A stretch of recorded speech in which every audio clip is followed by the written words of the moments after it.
Okay, thank you so much, and distinguished ladies and gentlemen. Let me just confirm that my voice is audible from here, and if you can, please just momentarily. Okay, great. So you can hear me. So thank you so much. Awesome, awesome. Thank you.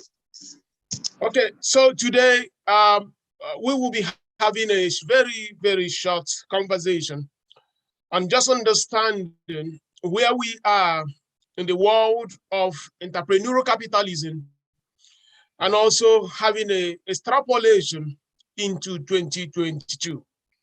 And the 2020-21 has been extremely amazing. I will say that because we are still here. And we are very confident that 2022 will even be better. So there are so many elements that we have already figured out. Looking at how market systems are functioning, we have seen that remote work is basically part of the future. We have also seen that some of the top universities in the world are doing away with what they call standardized tests like SAT. Harvard University just a few days ago noted that it will not be requiring that compulsorily for students that are coming to the university. As these changes are happening, there are dislocations in markets because the changes, the regulations, the perturbations are going to become new frictions which companies have to account for. So over the next few minutes, I just want to have a short presentation. And after that presentation, we'll have question and answer. What we'll be looking at here is this. What could 2022 provide for us so that we can prepare and we can get ourselves ready for the opportunities that are coming along? So I will begin by sharing my slide and we will just get started. So thank you so much for joining. And it's quite a moment for us here at Tekedia Institute to have an opportunity of having this conversation. So I hope you can see my slide, I guess. And please, if you can also, just want to make sure that. Yes. Okay, great. So I have titled it the 2022 Outlook, Potency of Entrepreneurial Cambrian Moment. And of course, when we're talking about Cambrian moment here, we are talking about the old time when they said that so many things happened in the world, many things came into being. So I'm just trying to use that analogy here to look at the effervescence, these kind of unbounded optimism we are seeing in the entrepreneurial space. It's also important to understand that when we're talking about startups, entrepreneurial systems, we're not just talking about technology companies. You know, there are amalgam of systems from different sectors, real estate, agriculture, healthcare services, fintech, and beyond, that we are seeing many radical transformational changes.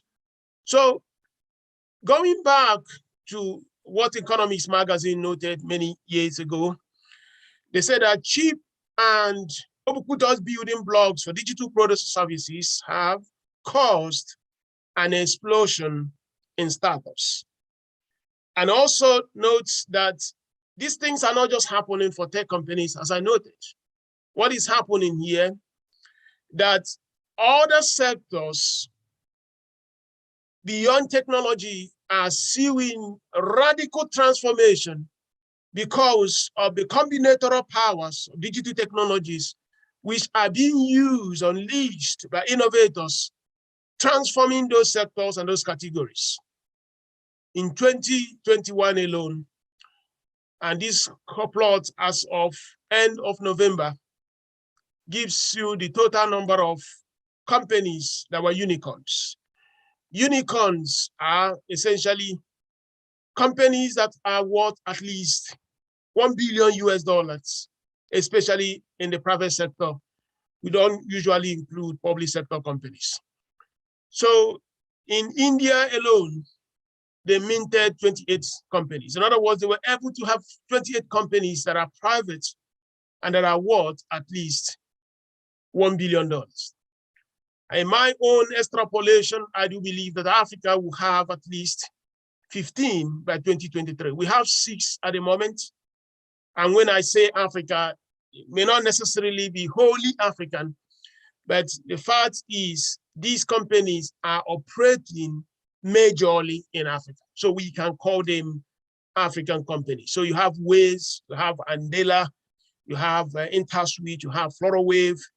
I think Cheaper Cash is there also there, and a couple of all these entities. So what is going on here is the momentum is very huge because of how people are using these digital systems to move into new sectors and now bring transformation at scale. And if you go back, there is something fundamental they are doing. And that fundamental thing is they're becoming better in processing, understanding numbers. I take you back to difference engine. You must have encountered that particular thing during your university or maybe post-university education, looking at the history of computer systems. The difference engine, one of the foremost computational systems that was actually built in the electronic age, making it possible for us to have the capacity to process numbers. But the difference engine, we went through so many evolutions, ENIAC, to the time that Shockley and his team invented the transistor. In other words, now giving us for the very first time beyond the vacuum tubes, ability to process analog signals and now amplifying them easily. Of course, we also had the moments of a very brilliant mathematician and computer scientist called von Neumann, who gave us the subprogram concept. But everything that we are experiencing today actually started when the new era began. And the new era was the age when Jack Kirby and Robert Noyce independently at Texas Instruments and Intel invented the microprocessor. The invention of microprocessor became a quintessential moment in the history of science and technology, making it possible for the very first time that we can have a higher density of these transistors, making it possible that we can now compute, process numbers at scale. So instead of having a room dedicated for your ENIAC or having a very big building for your difference engine, you can just have a microprocessor that could be as small as your nail. And that opened a world that no one ever imagined. And that world now brought into a new dawn, a new age, where now IBM now started packaging these things from Intel. And Intel's now move, building them through higher level of density of integration. We move from the low scale integration to large scale integration to ultra large scale integration, sustaining the Robert Noyce law. But something changed for the world when a young man called Bill Gates and his friend Paul Allen started Microsoft.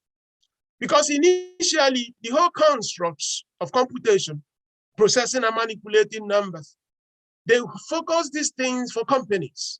They were not thinking about people like us, the ability for us to stay right at home and actually use this computational system. But Microsoft now came, made it possible that right in your house, you could have a personal computer. And that personal computer became, I would say, a transformational moment in the history of modern science and technology era. So with a PC available, people could buy laptops, people could buy desktop, people could buy things. The internet age came. And now everyone was networked. Everyone was now connected.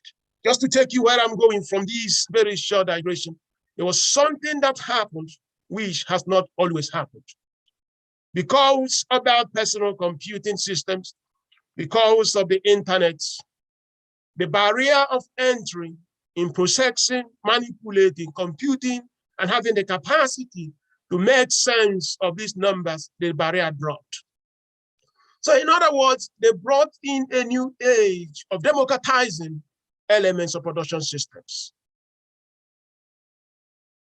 And as the world was just celebrating that marvelous, three dominant great companies, I can also add Alibaba Cloud now, that made it possible that you don't have to go to a bank to break it first before you can start a company. With Amazon AWS, with Google Cloud, with Microsoft Azure, with Alibaba Cloud, and so few other ones globally.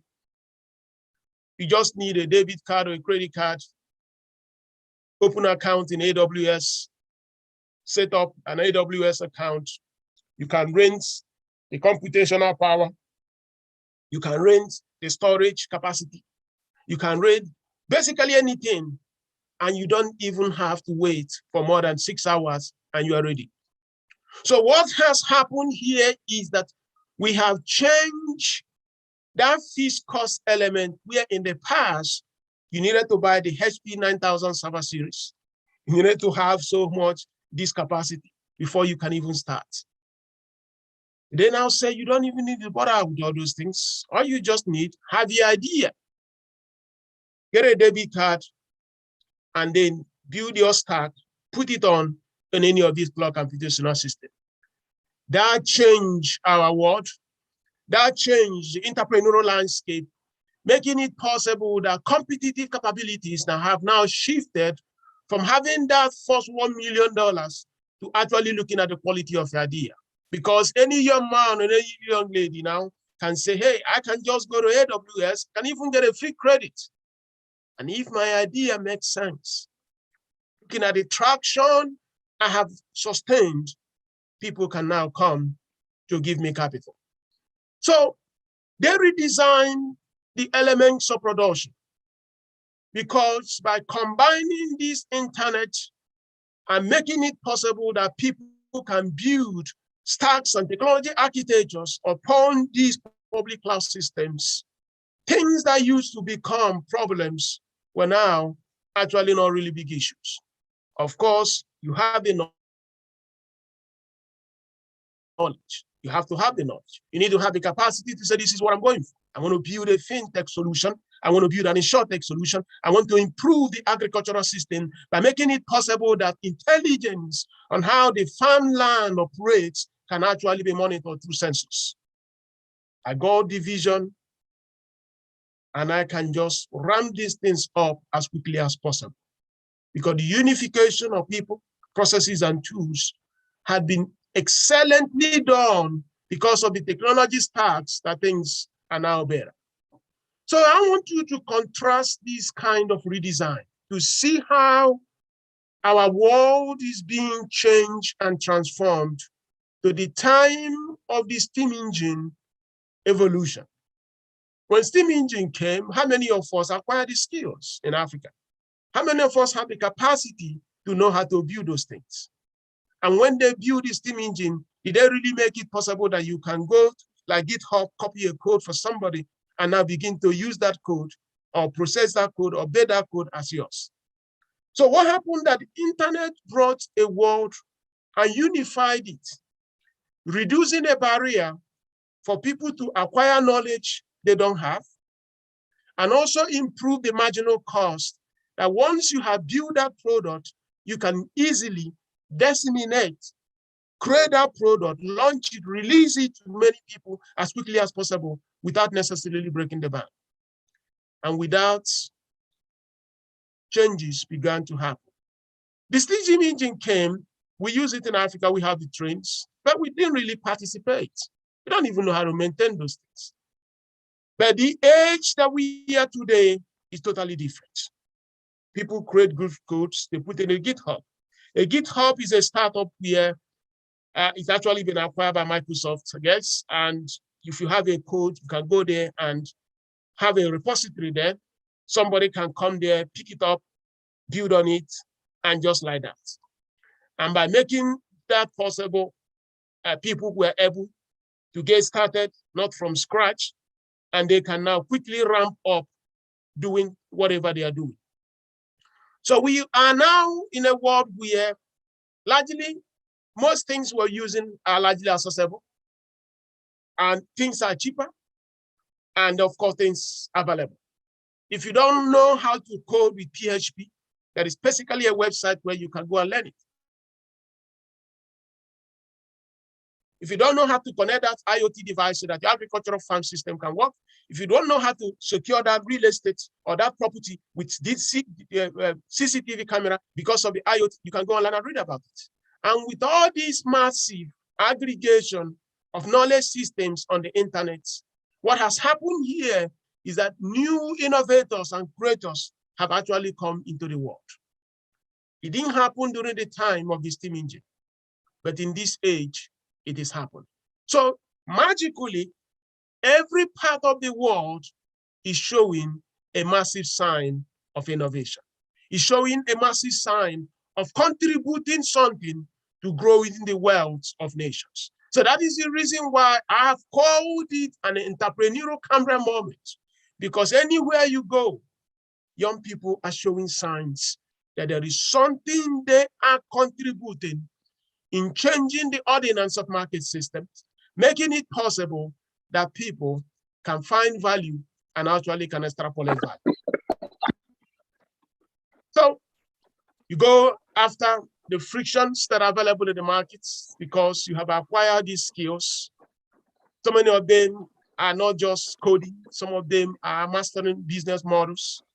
We can learn what Microsoft is doing. We can learn what Alibaba is doing. We can learn what Interswitch is doing. We can learn what ForwardWave is doing. But in the olden times, the only way you could have learned what these companies were doing, you have to wait for somebody to write a book about it. But today, you just get a press release, you go to their LinkedIn profile, you see what companies, and because of that, the democratization of knowledge has never been better the way it is today. So you now have to have the ability to acquire, go into your own specific domain or sector, and now begin to apply those things. And then when people have seen that new ideas are coming up, you know what happens? They say, we'll give you money. And that is what has changed. 15, 20 years ago, you are a businessman in Lagos. You're a businessman in Nairobi, and you're trying to start something. Practically, it was really very difficult for people to know what was going on because there was just no any way they can independently verify what you were doing. Because the metrics they needed to convince them that your mission was actually promising, those metrics were opaque. They couldn't see them. But today, because of that processing capability that they have unified in cloud computing systems, somebody say, hey, how many customers do you have? You say, hey, I have 10,000 customers. Say, okay, could you share your dashboard with us? Simple. You say, oh, hold on, sir. You just log in, take a picture, share the dashboard. And how many active users do you have? Just hold on. Let me just run the script and get how many that log in over the last 20 or 30 days. You share that.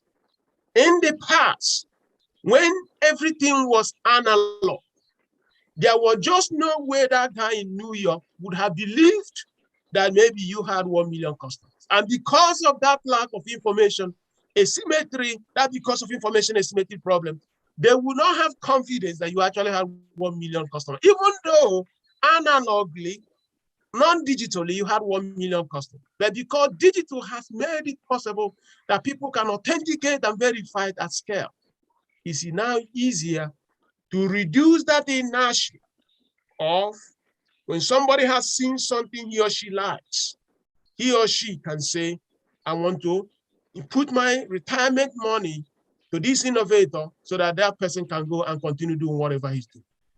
That is possible because there are digital systems that can help you authenticate, verify, and validate whatever anyone is claiming. In Y Combinator these days, they will actually ask for your bank account. It's not a question of you saying, hey, we have generated $1 million in the last 6 months. They say, hey, can you send us your bank statement? They will ask for your bank statement. And there are so many startups around the world now, from Play, Mono, Opera, just using the ones in Africa, What they do is essentially somebody logs into your account without necessarily going to your bank account directly and can estimate whatever you have done in the last 6 months or 1 year, depending on the specific time frame that person is interested. The person doesn't need to ask for your bank password, but the person can have access to understand what is going on in that bank. So technology, by making that kind of construct available, has also reduced some of the challenges people used to have to convince people that what they were doing was promising. So as because of this, capital has flown, capital has come. And you can see that as of November this year, the total capital that Nigerian startups, we're not talking about the one from government or those big people, we're just talking about the ones innovators have raised, $1.37 billion. And this $1.37 billion, I'm telling you, gentlemen and ladies, it does not include many, because I'm aware that so many people. My screen. I don't know why I did. Yeah, I'm aware that many people do not even report because of what happened a few years ago, where some people reported they raised money, and then all of a sudden the regulator in Lagos said, you have to pay more fees because you raise more money. So some people don't want to report these days. So my point is this: we now have this massive opportunity that the validation that digital systems have given us has also made it possible that people that have capital are now interested in coming along to work with these young people across Africa and beyond. Just like it's happening in Latin America, happening in India, it's happening in Africa, happening in China. So you could see that Nigeria raised 1.37 billion this year. This is actually nearly 3 times the total capital raise of the whole continental Africa about 4 or 5 years ago. And that is also happening, bringing up a new domain. Look at a microfinance bank called Kuda. The last fund he raised, I think by now it should be more than $500 million in valuation. According to that data, he said it was worth 500 million. You need to combine up to 7 banks in Nigeria using their market capitalization in the Nigeria Stock Exchange for you to bring them together to equate what the valuation of Kuda is. So what is going on here is, yeah, please, if you are not, just mute. When we finish, we'll start question and answer. Sorry about that. So just mute yourself, please. Thank you. So what is going on here is that the equilibrium point is shifting. And because the equilibrium point is shifting, new levels or domains of opportunities are emerging. The largest financial institution we have today in, let's say, in West Africa is OPE. I think they said OPE is worth $2 billion. And I know that further wave now, they say it's worth about $3 billion. And the largest bank in Nigeria is not worth up to $2 billion. That is Guaranteed Trust Bank Holdings. But OPE is worth $2 billion. And Florida Wave, they say, is now worth $3 billion. So what is going on here is that companies that were started less than 6 years ago are now becoming the empires of the future, even though we have not even spent a decade of this translation. So what that means that as we are moving into this 2022, it's very, very critical for us to see how the drivers of the future are also emerging. Because these firms that you are seeing today, they are going to become the kings of tomorrow. Because the combinatorial power of the marginal cost efficiency that the internet has made possible, they are never going to lose competitiveness because of the redesign that those systems are bringing. In other words, you have an app that can serve every part of Nigeria without a branch. You are always going to be in a position than a bank which needs branches, because it cannot have a branch in every part of Nigeria. You have an app that can make it possible for you to organize people to pick things from supermarket and deliver to their neighbor without you having to ever buy any bus or any bicycle, as they do in Kenya. You are going to be in a better position than any logistics company that is still investing in those depreciable assets. So the business models that internet has made possible because everyone has a digital mobile system, it's something that will continue to bring a compounding accelerator to the competitiveness of this modern company. So my question to you is, don't see these as just tech companies. See them as vehicles to transform modern industries just the way we are. It doesn't mean that banking, the way you have it today, is all tech. No. What is happening is that they are bringing new visions, new models into how they do banking. The same thing is happening in real estate. The same thing is happening in agriculture. The same thing is happening in healthcare services. So as we go into that, I put it all forward. By 2030, I expect 80% of richest Nigerians to have made money from technology. And this statement applies also to Kenya. This statement applies to a couple of, even go to India. I think this India one is already validated to a large extent. And what is going on is that as these industries evolve from industrial age era to the knowledge era, the companies that are driving decades-long digitization of African economics will become the ones that will win the future of those markets. And we are seeing that what they are doing is really ridiculously easy and simple and clear. They want to become new species. They pick codes, they apply them to different sectors. They use software to eat and at the same time, of course, save the world. They combine the digital primitives and elements, and they are creating unicorns around the line.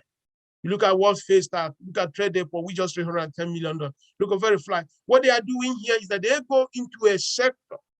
They use software systems either to improve the distribution, either to improve the service delivery, either to reduce the marginal cost problems, and then bring efficiency in that particular sector. And as they are doing those things, they are unlocking massive level of value. As I've noted here many times in our Tekedia program, it's not just about bringing innovation that matters. It's actually about, are you capturing a part of that innovation? Look at the company that costs, this one that I think is Microsoft that acquired it now. You want to make a VoIP call, you go online and make a call. But at the end of the day, the company that you're using to make the VoIP call, you're not paying it, you're using it free. So the point is this: disrupting industries, changing industries, you must also have a capacity to capture value. But now, if I now tell you that we are just at the wave one of the innovation society, the wave one of the innovation society is basically we're ending it just at this moment now. What we're expecting in the next decade, as we move into 2022 beyond, is that the AI systems, autonomous systems, are now going to take over. This is now going to create an exponential value creation, redesigning markets, and unleashing a new world of opportunity. If you go back to this plot here, you see that about 1,500 years just before, around the border of America, the GDPs of nations were flat.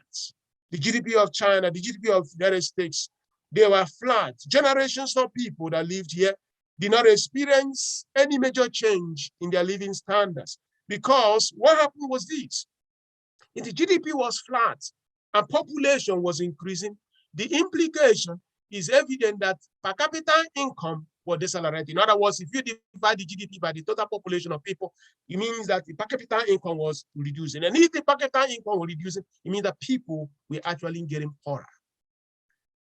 People were getting poorer. You look at on top, they created and invented many things.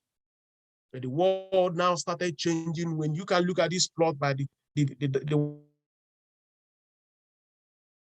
one at the bottom, you can see that the GDP started going up. That is what I have called it the Innovation Society era. And that Innovation Society era, what that's telling us is that it's the time when people, instead of coming up with just ideas, they started coming up with business models to take those ideas to the markets. But before then, the people that lived 500, 600 years, they were very brilliant people. They gave us all those equations. They helped the mathematical constructs and models. They helped us with the elements, the compounds. But when, unfortunately, pandemic came, they died. When polio came, they died. When malaria came, they died. When tuberculosis came, they died. Because they could not convert those compounds, those elements into vaccines. They had the compounds, but they did not create the vaccines. And they died of polio. They died of tuberculosis. Vaccine is a product. Vaccine is innovation. Why the compounds and elements were inventions. Until you can transform inventions to innovations, you do not have the ability, you have not solved any frictions in the markets. But the frictions that we have solved up to this point is what we call the wave one frictions. What is going to experience another wave two of the Innovation Society. And that wave two is now when we have to move into the accumulation of capability domain, where AI systems, autonomous systems will now drive a totally optimized, centralized economy.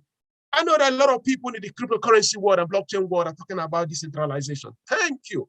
We are going to decentralize, but at the end of the day, we will centralize, because you can decentralize anything you want on crypto. At the end of the day, you have about 4 major cloud computing companies where you're going to host. You host 1,000 different crypto products on Amazon. Amazon is centralizing it for you, even though you can see them as different products before customers. So that AI age, that autonomous system age, that higher level of stack, centralization economy is going to unleash a new dawn in innovation side. And these are the opportunities I see that African companies, Indian companies, American companies are looking forward to. Everything that we have done today in fintech, in agriculture, we have not brought a high level of AI systems.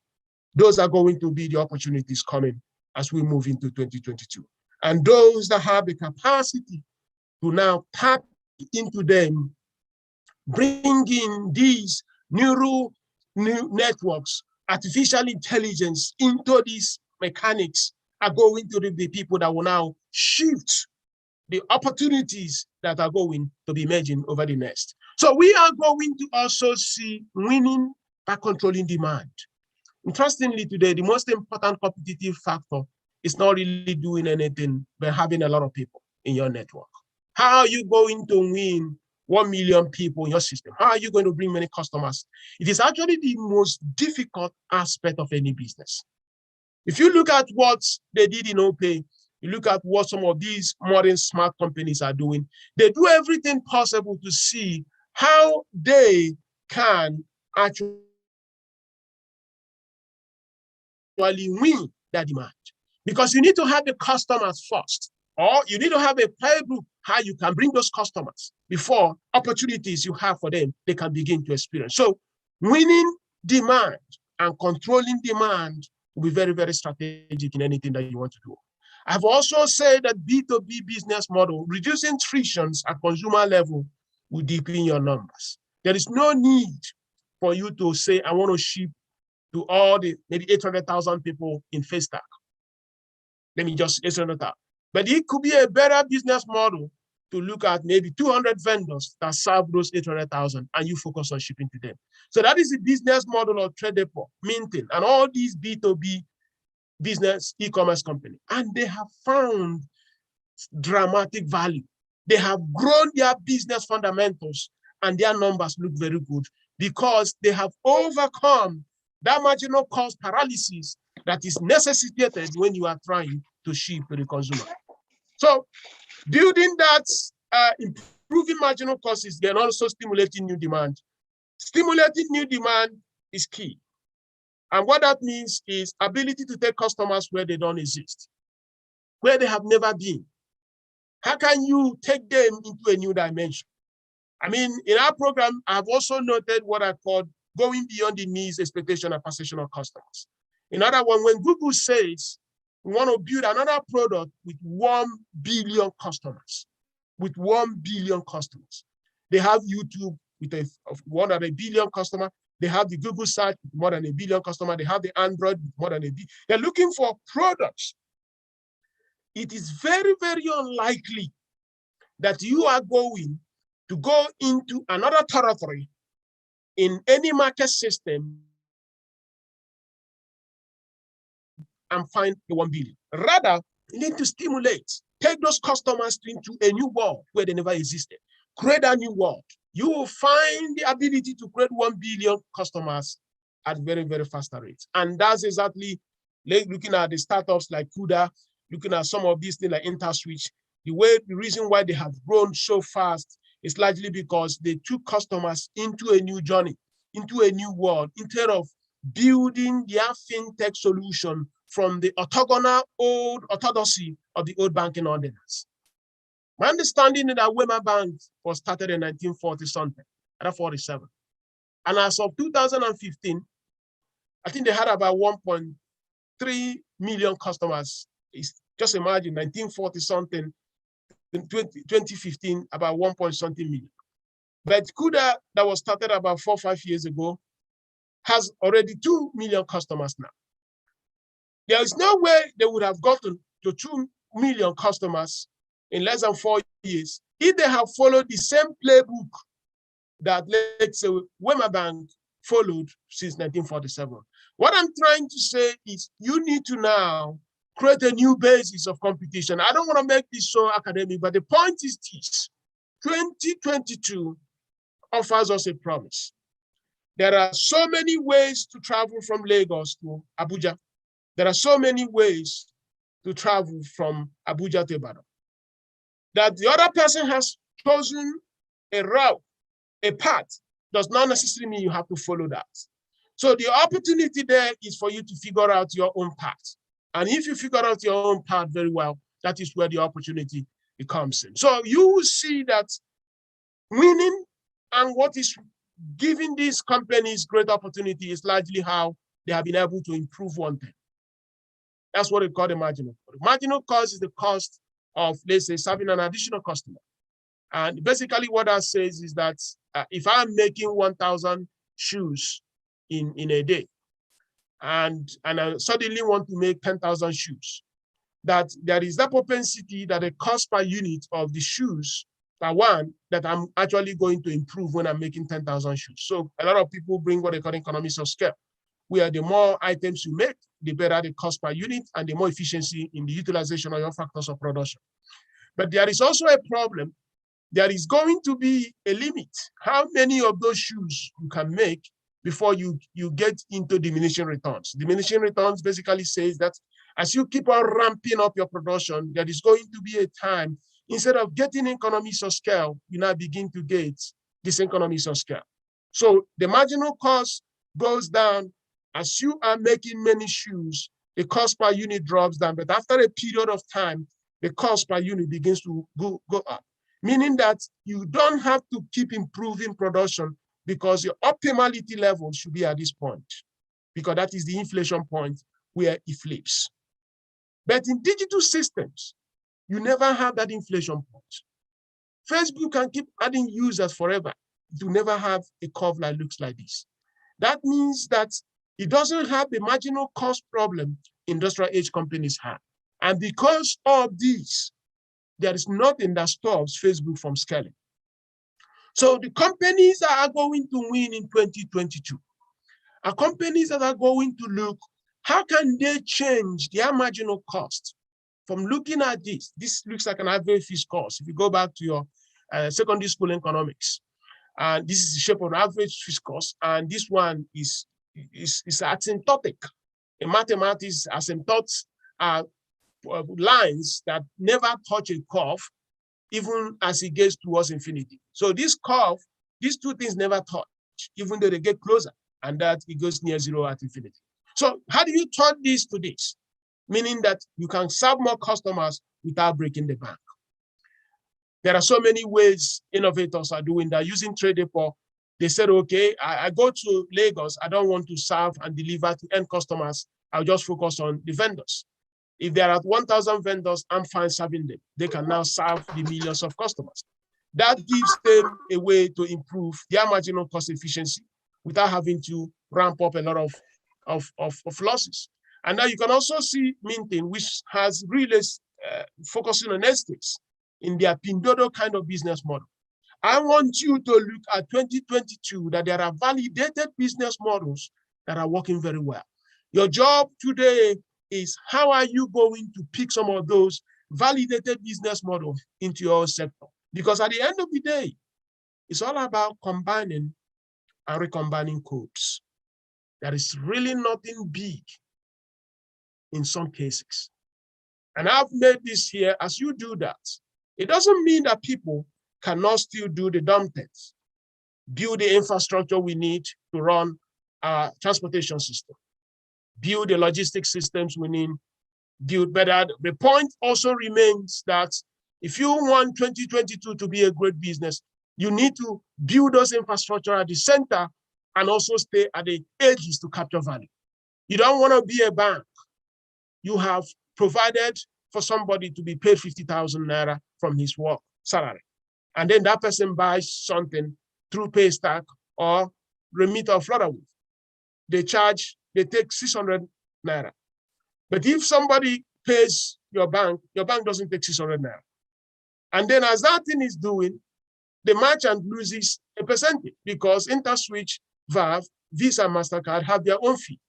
The bank seems to be the only one at the center which cannot catch up its own fee. Of course, most of the banks now have moved outside this, and besides being at the center powering the commerce, they are now also having products at the edges of the smiling curve. What a smiling curve is basically saying that as you begin to look at your business, you question, are you capturing any value?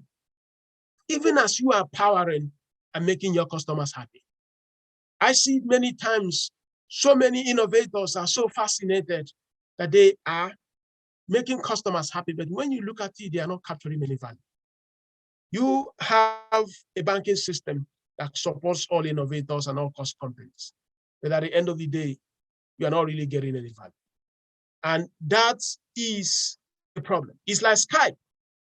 Skype will help you make cheap phone calls, free phone calls. You don't pay Skype anything. Skype doesn't have a way of making money from you. But the telcos have lost value because of Skype. But Skype is not capturing any value itself. That is a terrible business model. And that's the reason why the company has been sold from one person to another, and it keeps being resold because it practically cannot find a mechanism that it can capture value by itself. So 2022 must be the year where, irrespective of the fact that you could be an agriculturist or a farmer, playing at this dumb section of the smiling curve, you need to look at your playbook and say, how can I also capture value? And that capturing of value could be through your distribution. And as you do that, opportunities are going to now come off in many ways. I've said that opportunities will come as people that are thinking, bringing new ideas, new business models, and the first scalar advantage. First scalar advantage basically means it is not who that comes with the idea first that matters. It's actually who scales that idea to the market. In other words, who is he that is the first person that a lot of customers know that has scaled that idea? So people write about first mover advantage. You could move in fast, but another person can come in and outcompete you. So you need to see how capital can help you to get into that first scalar advantage. It's going to be a very, very competitive market because these startups across Africa and beyond are raising unseen amount of money. And because they are raising an unseen amount of money, if you just focus on coming up with new business ideas without thinking how you can scale very, very fast, you will be at an extremely competitive advantage. So you need to think about it, and that requires building a team that is productive with agility and a high level of intensity. It's now a combative force. business, running, entrepreneurship is not a vacation job. It's a job where you have to go to fight. And as we also bringing it home, you now look at the ecosystem within the continent. The culture war is intensifying. The talent war is intensifying. And there are so many startups now, they are seeing this as actually the major elements where they cannot scale. The infrastructure, of course, we don't have to go there. There is also the mindset. Are you thinking of going global? I know one of the things I tell startups in the Tekedia Startup Masterclass, and one of our programs there, when I see abc.ng, I say, hey, you're just setting up a domain name.ng. So you're just telling people that all your world is Nigeria. That if you think that way, no investor from Silicon Valley will pay attention to you, because they say that you are so limited to think the only place you would operate this business is Nigeria. First thing first, just go and buy a .com. Go and change your domain so that you can create an imagination before people that you are going to go beyond .ng. So there are also issues of regulations. Of course, the discouraged capital is becoming extremely critical. Know how, I mean, when you say rebellion, if you look at Uber, in as much as it's now past tense, without what the founder of Uber did, there will not be the ride-hailing industry we have in the world, because this guy was exceedingly different. He will go into a meeting with the states, and he will go into a meeting with the mayor, and the mayor said, you cannot start Uber in this city. Yet, the next morning, the guy will launch. The mayor will now say, but I told him point blank that we did not approve. The guy didn't care. He didn't care. I am not saying that we have to build a business by disparaging regulators. But what I'm trying to say here, that sometimes, if you just have to follow all the ordinance as the ordinance systems are written, you may not even move.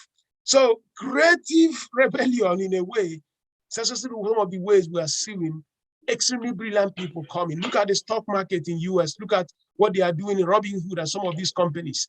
If they just have to follow everything as it's written, most of these companies would have been started. Then market opportunities are also there, and these things are going to have dramatic impacts in how the competitive ecosystems are going to happen. Let me just try to round this up so that we can go into question and answer. But one thing I want to say here is that everything you are seeing, we are still largely at the state of infancy. We are still at the state of infancy. I say it again, we are still at the state of infancy. Insurance industry penetration in Africa is less than totally 5%. It basically means we've not started. And what you are seeing in B2B e-commerce, what you're seeing in all these startups, they are just touching the big cities. This is going to be decades-long transformation. They'll first of all get to the tier 1 cities, tier 2 cities, tier 3 cities, before they start going to our villages. So don't just think that these things have gone. Sectors, territories, there are opportunities. But as I have noted, that right from the beginning, it's all about how do we drive that digitization. Anything you are doing, find how digitization can help you to improve your marginal cost competitiveness. Because at the end of the day, you need to deliver those services to customers at a very good cost model. Africa GDP is 3 trillion for 1.2 billion people. America GDP is excess of 21 billion for 330 million. If you can look at it in terms of, I mean, people say, why do we have to do that comparison? What I'm trying to say, well, we cannot get to maybe 15 billion, but let's get to at least 6 trillion. Let's get to, sorry, US GDP is actually 21 trillion, not billion. I think let me quickly change this. Sorry, gentlemen, that was a very, very terrible mistake. So it's 21 trillion. And so we need to quickly get into that. Yeah, we cannot get to 15 trillion, but we can, as a continent, get into 6. And that means multiply every opportunity by a factor of 2 or 9. So opportunities are still there in education, in healthcare services, in real estate, and agriculture. We are just at the level of infancy. And if we bring all these domains, massive things will happen. And there are so many fundamental things that must remain. And if you look at companies that have done well, they are innovative, they are customer obsessed, they are pragmatic, they build things, and those things work the way they say those things will work. There is no story. They bring inspiration when you use their products. If we follow those tenets as we move into 2022, in whatever we are doing, we are going to also unlock opportunity for ourselves. And I can just name some sectors. Digital finance. I just noted insurance there, but there are so many things that we can do in digital finance. Credit scores, lending systems that are more optimized. I mean, I stay on LinkedIn banks managers who say, we can make credit for you. How much money do you want? I just laugh at them. I say, that's really not fair. I don't even have an account with you, yet you are telling me that any amount of money I want to borrow, you give me. But I know there are people that come to your bank and you can't even give them any credit. So, but you just feel, hey, if you want this, we can give you loan, we can give. So that is not the way it's supposed to be. So we need to drive that process, making it that it's no more human-centric. It's agnostic of the human system, but it's driven by data around the human system. There is also opportunity in exports for food related. As I'm just speaking with you, I know that my wife, she ordered a cargo from Nigeria to bring in food items and things like that. And I was just like, hey, if somebody can just do this thing at scale, I mean, I see an opportunity for African diaspora, a big diaspora community for people to actually eat natural things. Because the challenge here is that you want to eat natural food, not things grown with chemicals here in America so that you don't just blow up overnight. So there is an opportunity there. If somebody can offer those services, somebody can provide something amazing. And there is also an opportunity of decentralized power systems. The decentralized power system offers us the renewable energy world. How are we going to have an opportunity for us to drive that process? I believe vividly that we have an opportunity in that space. And then it's also educational technology. The educational technology, we're now looking at models, reaching out people and looking at opportunities that are coming in that space. Yeah. Remote work also, and just to round it up here, remote work, apparel, fashion. Please. Hello. Without including. Okay, Smith, please unmute yourself. Smith, please unmute yourself. Thank you. Yeah, so, and aggregation of filming.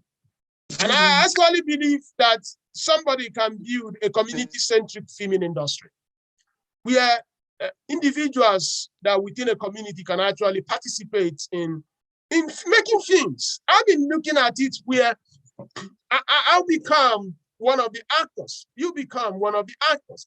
She becomes an actress. And there is a way somebody can build that. If you build that kind of system, Facebook Red can actually give you an opportunity. So it doesn't mean that you have to go and hire all the big names in the filming industry, but bringing the power of digital technologies to making films by co-creating with people that can actually watch those films. So digital healthcare system, and I would say digitizing sectors natively. There is a very big difference, I must note, between a bank that uses technology and a technology company that does banking. There is a very big difference. A technology company that uses banking, that offers banking service, is totally different from a bank that uses technology. Take time to think through that statement and now see how what we are talking about of the opportunities of the future across market segments can actually apply to you. I have called this age the application utility age. The application utility age means that we are going to build so many stacks upon what we already have. The age of mobile telephony came. The voice telephone in the 2000s in Africa. MTN, Econet, Glo, all of them came. We now move into the decade of mobile internet, the 2010s, when we now started using our phones to now browse the web. The decade we are moving right now is the decade of application utility. We are young people are going to look at different domains of market systems and build applications, solutions to fix market frictions. Then those utility apps on logistics, e-commerce, improving agriculture, logistics, in agricultural supply chain, those things are going to become things that 2022 and beyond, we are going to see. The fintechs of today are part of those application utilities.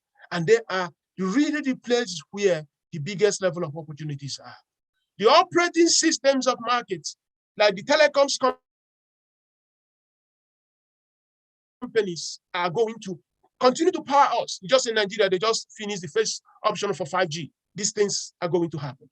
If you go to 1917, the largest companies in the United States were Bethlehem Steel. They were steel companies. 50 years later, the largest company in 1967 in the United States using the stock market was IBM. So they moved from the era of making food or steel to companies that are becoming technology infrastructure companies. And now today, the largest companies are American knowledge-based companies. Africa is going through that redesign, going through that translation. That, of course, unfortunately, we have not moved into the knowledge era. We are still at a point where our largest companies are telecoms companies and food companies. So you go to Nigeria, you have Nestle, you have Bua Cement, Dangote Cement, and these are the largest, MTN and Airtel. I think these are the largest 5 companies in the Nigeria Stock Exchange. So you see a combination of food and telecoms companies, merging what was 1917 and 1967 in the American stock market into one. The ones that will become dominant from 10 years today are going to be knowledge age companies. So what I'm saying here is that our Cambrian moment is here. It's now left for you to look at specific sectors where the opportunities are, and you can now begin to move. And just to round up here, just like Tekedia Institute, these are the constructs that we study extensively in our programs. We have what we call the Tekedia Mini MBA. One starts at February 7th, and we invite you. It's a 12 weeks program. It's totally digitally online. We have a combination of virtual program and recorded courses, live Zoom sections. We also have the Tekedia Startup Masterclass, where we work with innovators, founders, entrepreneurs to make them better. And we also have corporate training programs at Tekedia Institute. So, gentlemen and ladies, it's quite a wonderful moment to have the opportunity of having this conversation on the 2022 outlook. And I will just closing it out by saying that even our Tekedia Capital, we just received an award because we've invested in many startups. And what we're seeing here is just exactly what I said. You can actually start something within a year, and the power of innovation systems can work. So thank you so much. So I would like to take some questions, and then we will round it up. Thank you for the opportunity of sharing your wonderful weekend with us at the Tekedia Institute. My name is NDBC Ekekwe once again. So please, let's now take the questions. And if you have a question, just raise your hands up so that we can get started. Yeah, thank you. Okay, yes, Akintude, go ahead, please. Hi, Prof. Yeah, sorry, I'm just trying to go ahead and mute yourself, Akintude. A lot of members were. Thank you so much, Prof, for the presentation. You were mentioning something about some sectors. You listed them, EduTech and every other sector. But I saw the last one, which is digitizing sector natively. You didn't talk much about it. Please, can you just talk a bit further on that? Thank you.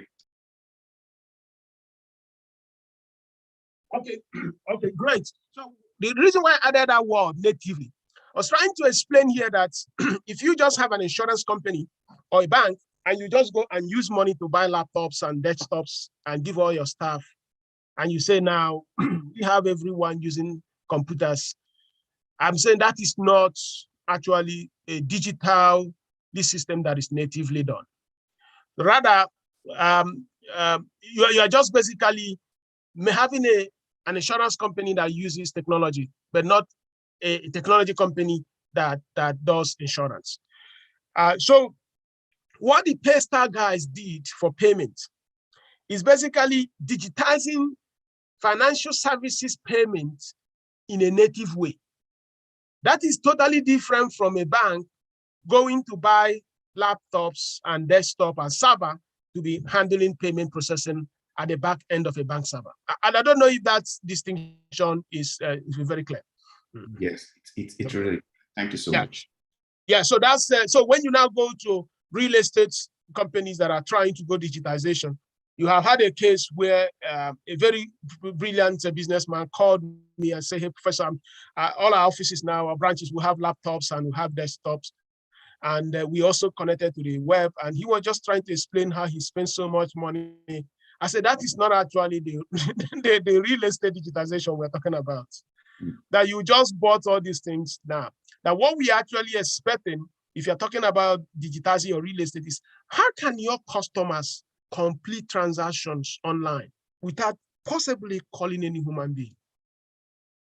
Is that a possibility that you can get to that level? I gave him an example of Zillow in United States, where if you put a building, it gives you a value of that particular property. It uses an algorithm to tell you. So Zillow knows how many people are moving into that particular city. It knows how the average income of people that live there. It knows the weather condition, and it computes thousands of data systems. At the end of the day, tells you this is what this value of this house is worth. I mean, you can't get to that level at once. But what we are telling this gentleman in Lagos was, at least let the customer do at least 60% of the work online before maybe they can now need to talk to a human being, instead of expecting them to visit your office and your staff will now use computer to attend to them. That's not digitization. Thank you. Let's go to Omega, please. Omega. All right, Prof. Good afternoon. Well, good afternoon over here anyway. There was this particular slide that you showed that underneath Visa, MasterCard, and InterSwitch, we add, you wrote origination and creation. Then underneath Flutterwave, PayStack, and Remita, you actually wrote discovery and aggregation. I was just trying to make sense, out of these two. Yeah, both are actually at the smiling, end of the curve, like you call it. But then, how exactly do they differ? I mean, how exactly do they differ? What exactly do you mean? Okay. So I think that this should be this particular one, right? Yes. This is slide. Okay, so let's assume that we are in a banking system, and in that banking system, you are into the banking system. The bank is already providing you a bank account. The bank is providing you a bank account, and at the end of the day, you want to make a payment online.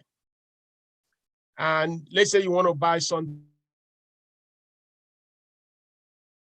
from, let's say, an online vendor, maybe Jumia or Konga. There are really three things that are happening. Let's say you have the bank where the bank account is in Nigeria. You need to have a payment originator and creation, which could be your card, your debit card. The banks will now have to issue a debit card. That debit card could be a Visa debit card or Visa or MasterCard debit card, or I think InterSwitch Valve card. That is the origination and creation. Now, but the API that makes it possible for you to make that payment on that website was created by Flutterwave or Paystack. So what this discovery and aggregation is, they are focusing on aggregating different vendors within their ecosystem. They are just trying to insert their codes into checkout of as many companies as possible. So they want to go and discover people that are selling small things, people that are running small blogs. Like if you go to Tekedia, now we use FlutterWave. I don't think that when we started, if we talk to a big bank, that they will respond to our email. But FlutterWave has built a solution that we didn't need to talk to FlutterWave. We just went to their website, pick up that API, put it on our website, and that's it. So that's aggregation. They're aggregating vendors, aggregating community of builders around his own community. Now, but they cannot originate any payment because they are not directly into that banking system without going through those that originate and create it, which is actually the debit card, the MasterCard, and the VAT. That's what I mean by origination and creation. Then at the center are now where everything happens, even though they may not capture any value in that point, which are the banks. So in this origination and creation, it works also in manufacturing. The companies that make most money in the manufacturing of laptops, the companies are not those companies at the center, which could be like Foxconn. Foxconn is a Chinese company that helps you to package your iPhone, assemble your Dell laptops and their computers. They are the edge, they are the center of the curve. They don't make a lot of money. Now, but by the age of that one, are companies that originate and create the innovation that are very, very critical. Then you can now talk about companies like Intel, companies like Apple, companies like NVIDIA. These are those that are creating the microprocessors, the high-end chips, building the software systems that actually make those laptops and phones. Now, at the right hand, the discovery and aggregation are like Accenture, McKinsey, and you're not talking about Tata Systems. You could now also look at local companies that are involved in advisory, computational consulting services. They earn tons of money. So when you look at the balance sheet of these companies and look at their market valuation, you suddenly see that this Intel and this Microsoft and all of them at the left, they have extremely good balance sheet. They make tons of money. Those are the center. Those Chinese companies that are assembling them, they don't really make much. Then you go at the right, you now see extremely profitable companies with hefty, very good margin. So they are bringing so many people into that community. But so I don't know if that is clear enough. Hello? Yes, it's very clear, Prof. It's very, okay, very great. clear. Okay, so let's take the next question. And Emmanuel, please go ahead. Emmanuel. Unmute yourself. Okay. Good afternoon, Prof. Good evening. Yeah, good evening. Okay, Prof, I really appreciate this session, and I want to say I have tapped into one or two things that it has never even crossed my mind before now. So my question is this: I just want you to probably share more light. For instance, for a service company like consulting firm or a management consulting firm or HR consulting firm, what would you consider before you say they are digitalized? What will be the consideration? What will you see to say they are digitalized? I'm comparing and looking at the likes of Andela and the likes. Thank you. Okay, so when you digitization here, digitization here for a HR company, I will actually look at it from the angle of what is the percentage of our services that the end customer can use without having to interact with any human being. If you can move that to at least using, let's say, Nigeria or Africa to up to 75%, I would say you have done well. I know in United States, there is a chance you can get up to 95% or even 100 without having to talk to any human being. Once you put your social security number, you don't have to deal with any human being. So if you are onboarding in a university as a student, the only thing you need is that first email that university sent to you. From the point where you are trying to get your email to the time when they said you don't have to most times meet any human being. The only thing is that you have to go and take your physical ID card. So that means the system has many ways of verifying and validating you. But in a place where the fundamental infrastructure is not available, I will not be here to say anyone can do it, let's say, for instance, in a place like Nigeria, largely because of one thing. The US startups build on government's data, which that data is maintained for every human being in the country. So all you need to do is to use your API to plug into that data. And once you can verify that you have done. But what if you don't have that government data in Nigeria? There's just no way. So I don't want us to make it a lot of theory here. It's really very difficult because there is no central database where you can use to verify and validate. But what you can do is, there are some startups now that are coming, Verify Me, Smiley, Identity, and so many of them. They are building all these disparate systems to help you. I understand that some of them sell APIs that you can use to verify using the NIMC but NIMC, the BVN, and things like that. But if you can get to up to 75%, I think you should be fine. But I don't expect it to be 100% because of lack of government core infrastructure that will make that possible. But besides that, if you are doing training for companies, their HR and manpower development, if you really want to run a great business, think about how they do it in some parts of the world where they can use a network lock on that particular training that anybody that is within that local area network can have access to the course. So that means that the staff can take the course without necessarily you having to be in person. And you can use that to verify and validate. But that's just the best you can do at a company level. But when it comes to interfacing with government, I think it's very difficult at the moment. So that's the best. That's what I can just say about that. So, but if the government improves on that, I think we can now get up to higher percentage.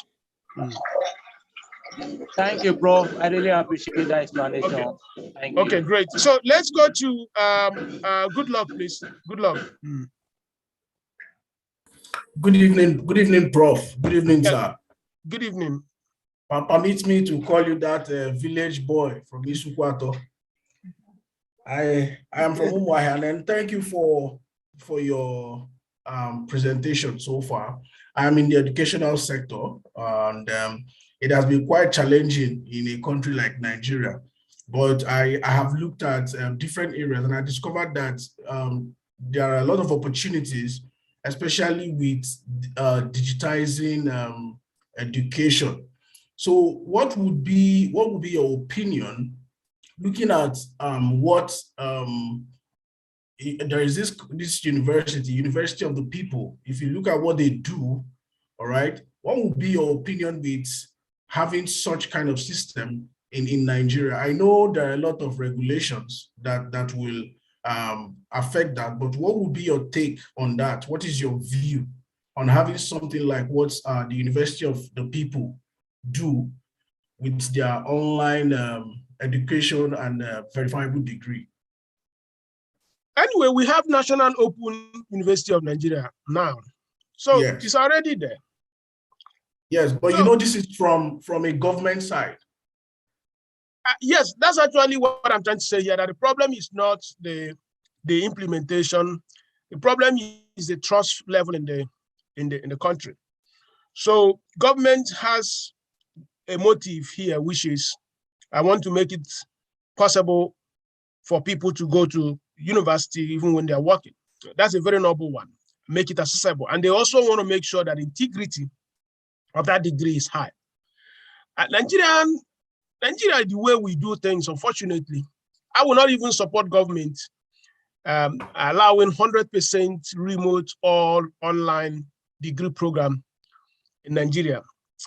You see, if somebody may say, oh, you are running an online program in Tekedia Institute and you are saying this kind of thing, I say, hey, we are not offering a bachelor degree or PhD or master's. And so the grade, we don't even give grade that way.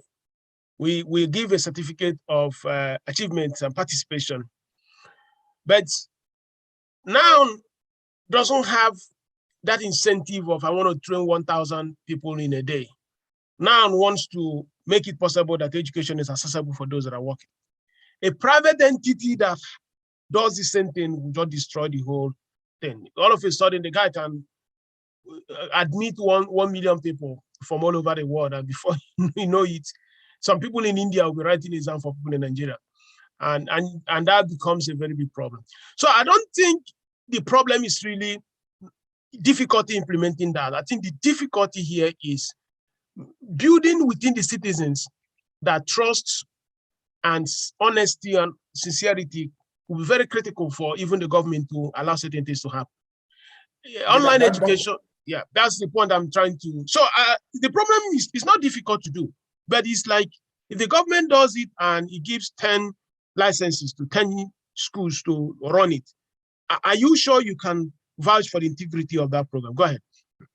Okay, so what it means is from the angle of trust, it means that the individual has to try as much as possible to put up systems and also ensure that there is some show of, yes, we can trust you and we can allow you to go ahead with this. I understand what you said by not supporting government to give license because of the way Nigerians behave. But incidentally, we are Nigerians and we must find a way to break out of that yoke of distrust.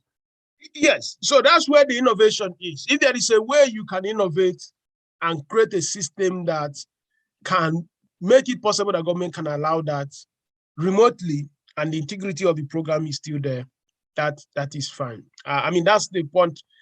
That is what I would just say there. I'm trying to be balanced here, that it's not a technology problem, but rather it is actually a societal trust problem, where there could be a chance that one guy in Idumota who has never seen that can just hire somebody, a student in Unilag, and say, I just want you to get me a degree in that school.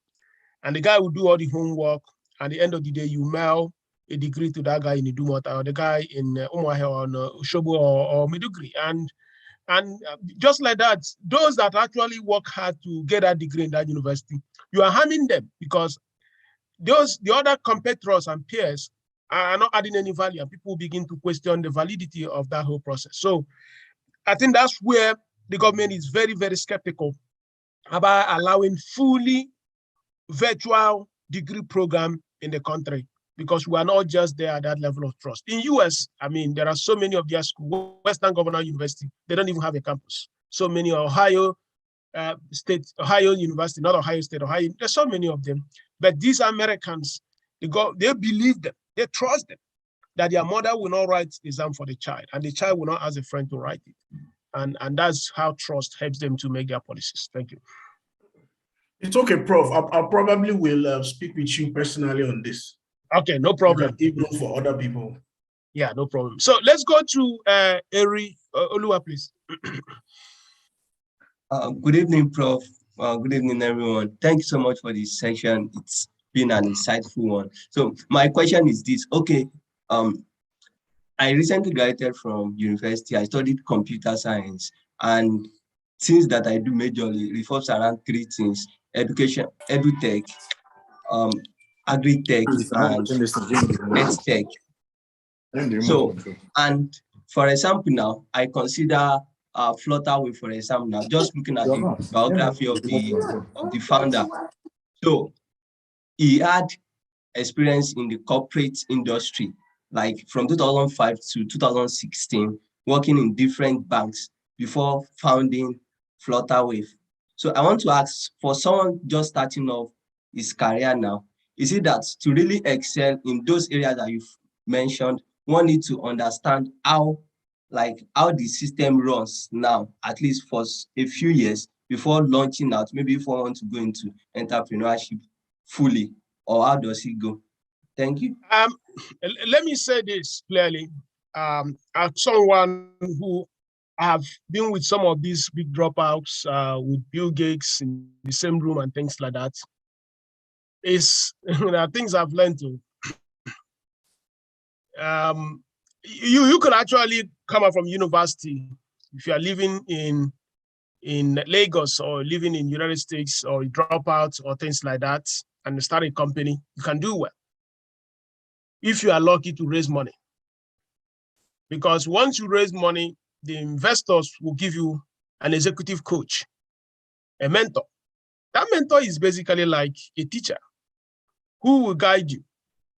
I mean, some of us, that's what we do in some of these startups we invest in. And they are not really taking your money because you are the one that can write the biggest or the fattest check. Some of them are actually taking your money because another person can give them money, but they don't think that person can mentor them or that person can guide them. So they take your money, give you discount because they want to have an opportunity to talk to you. Like yesterday, one of our startups wanted to acquire another company in Lagos. And he asked so many things. I just asked him, hey, make sure you put in the clause, the company you're acquiring, that the founders have to spend a certain amount of time before they can leave so that that technology transfer can be completed. And he said, wow, wow, wow. So things like that. So if you're finished from a university and you're able to raise funds, you'll be fine because your board and the team will give you the necessary help you need. That you don't necessarily have to have gone to work to get those experiences, because there are people that were around you with those experiences to guide you. Like if you look at Mark Zuckerberg or Bill Gates, when they left Harvard, they had mentors, executive mentors, and they can actually have a Harvard professor all by themselves instead of sharing that with many students. And that's exactly what happens. But the problem is that if you now want to start and you don't have funds and you don't have those that can direct you, so that's where it becomes a problem. You don't have the experience, you don't have funds, you don't have the network, the mentors, you run into trouble. So those that first go to work, that becomes an advantage. But even if you look at the Florida wave, he didn't really leave work immediately. He was actually testing to be sure the thing was coming off fine. He was, I think that was first the CEO or something like that, right? And he was the guy that was managing it before he now came and he now took over. So it depends. If you are in school and you just come out and raise money, that education, that experience at work, corporate, you can buy those things. You can afford to buy.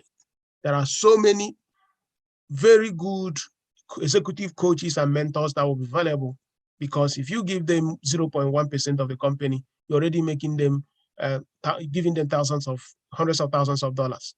But if you don't have that capital, you're just going to be on your own. And that's why you need to go and get some experience so that you can learn things by your own self, since you can't afford to pay other people.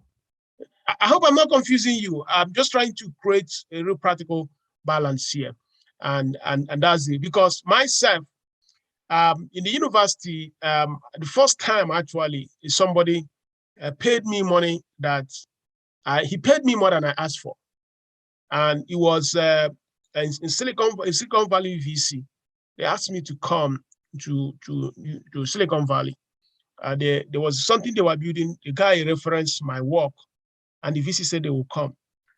I have discussed with them how much they will pay me, but when they now send the check, it was even more than. So it's like they use their standard payment for thought experts and things like that instead of whatever I was asking for.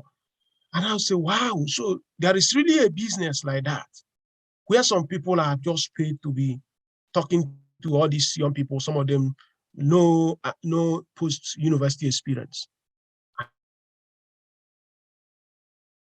And my eyes now opened. And I learned more. I saw, hey, now what they do is that they go to across top schools and companies, retirees of companies, and say, we have this startup. We are going to sign you up to mentor these guys. Whenever they have question in sales in China, you're an expert, they can talk to you. And this, sometimes they'll give you equity, sometimes they pay you money. Those things are not written in any journal or any blog, but that's actually what makes that system, that a dropout who is barely 19 years can go and build all these good company. There are so many support they have, and don't take those things for granted. Thank you. Okay, thank you so much, Prof. So I think let's just take the last two, then we round up because we have 4 more minutes. David, go ahead, please. David.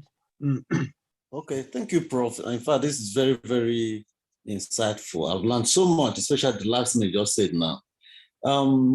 My own is, I've been wondering why Nigerian banks cannot create an API, because since they have the backbone in entire Nigeria, a big network, how can they not create a backbone that will operate like Paystack, Flutterware, knowing that as it stands now, they are like being ridiculed based on economies of scale, they are dropping.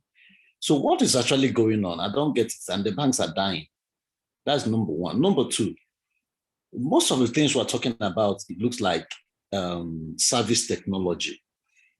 What are we also saying for those who are producing, manufacturing cars or milling industries are producing steel that we're using to do ship, train, and things that are serving us, appliances? How would those people scale? Because we need those materials for these knowledge-based technologies now to feast on. So how can we also affect those ones so they can scale in their own innovation? Thank you. Yeah, actually, we alluded to those, and that when we say digital technologies, when we say technologies, it doesn't mean it has to be service. When you look at IoT, you look at robotics, you look at AI systems.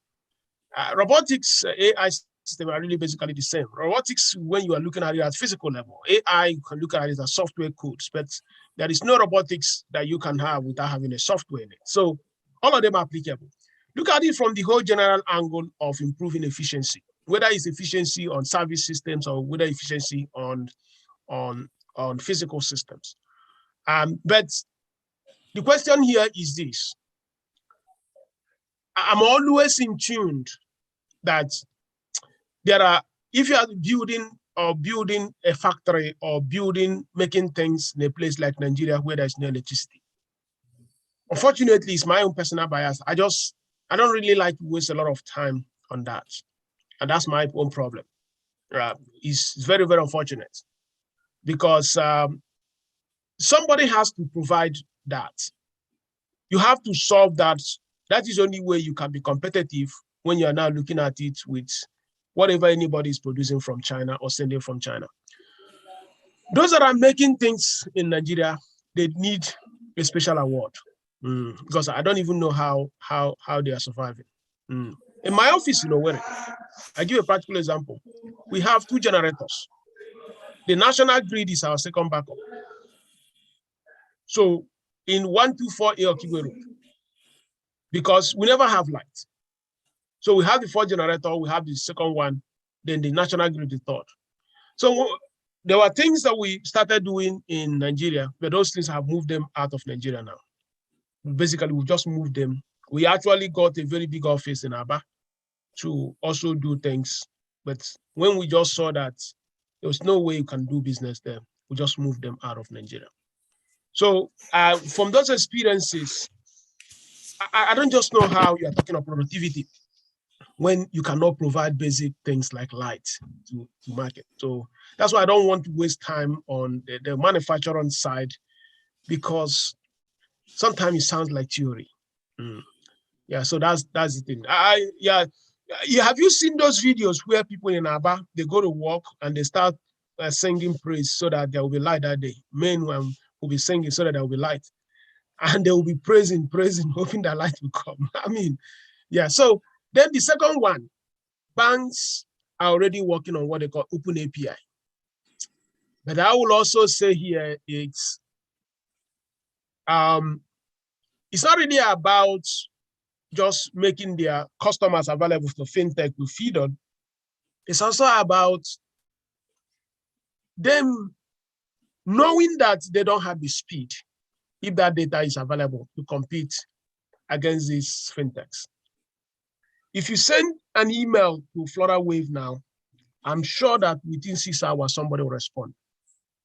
If you send to most banks in Africa, I'm not necessarily sure you get any response this weekend, maybe possibly on Monday.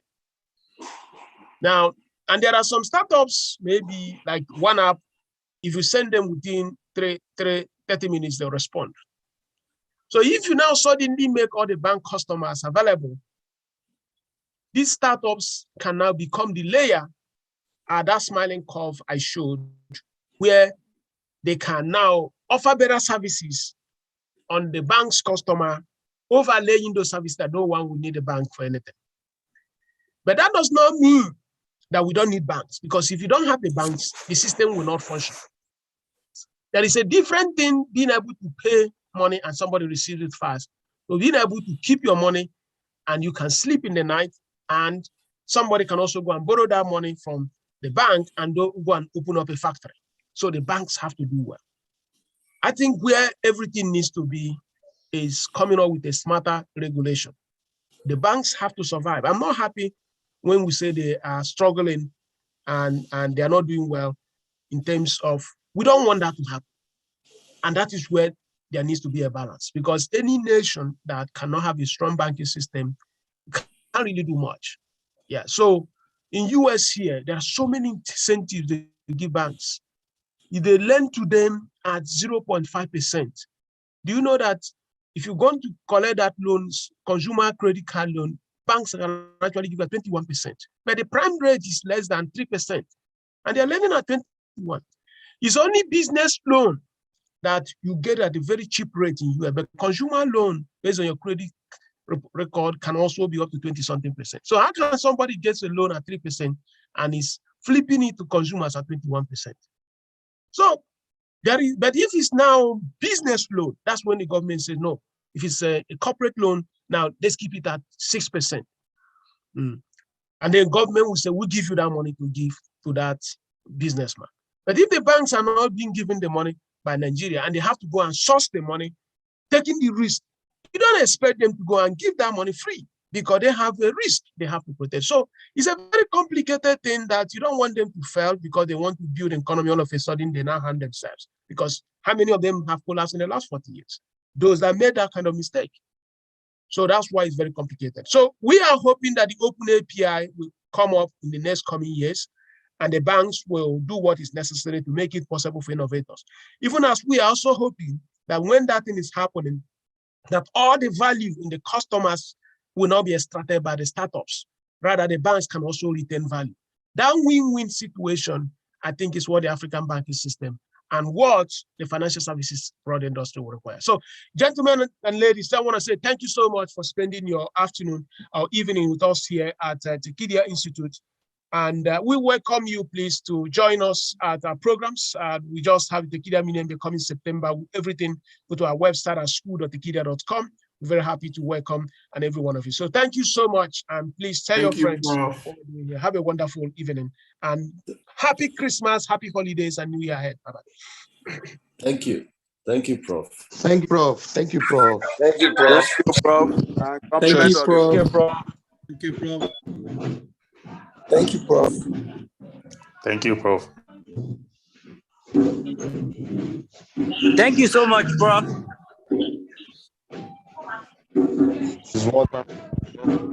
Thank you, Prof. Thank you. Thank you, Prof. It's great listening to you. Thank you.